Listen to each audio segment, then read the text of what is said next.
I'd like to invite Ambassador Dzielski from the Republic of Poland to please come and give remarks.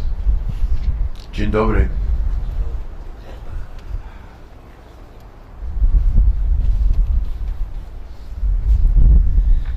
It is chilly today, but that's the way it should be on this day.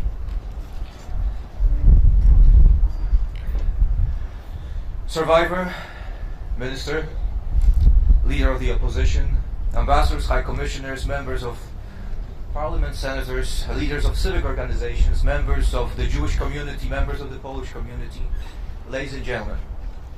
Let me start by expressing my deep gratitude to the Ottawa Holocaust Monument Committee for bringing us here together. My special thanks go to President Annette Wildgoose. Where is Annette? Oh, you're there, okay. A person of great heart and spirit, a wonderful organizer and a great friend of the Polish Embassy and the entire diplomatic corps in Ottawa. Standing here today as we commemorate the 80th anniversary of the liberation of Auschwitz-Birkenau, we are bound not only to remember the tragic events of World War II, but also deeply reflect on their universal significance for the present and the future. World War II was the most devastating conflict in human history, claiming over 60 million lives worldwide. Occupied Poland was one of the main stages of these tragic events. It was on our occupied soil that the aggressors, Germans, Soviets, implemented their horrid plans. Former Nazi German concentration and extermination camp Auschwitz-Birkenau became the symbol of unimaginable cruelty. Auschwitz-Birkenau is not just a historical site, it is a universal symbol of inhumane suffering. The majority of victims there, Jews, nearly 1 million people. The second most numerous group, some 70,000, were non-Jewish Poles, and the third most numerous, about 21,000, Roma and Sinti. About 15,000 Soviet POWs and some 12,000 prisoners of other ethnic backgrounds, including Czechs, Belarusians, Yugoslavians, French, Germans and Austrians, also perished there.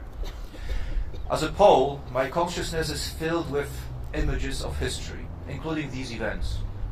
I have visited and toured Auschwitz about 30 times in my life, and each time this place overwhelms me with its emotional silence and the weight of history.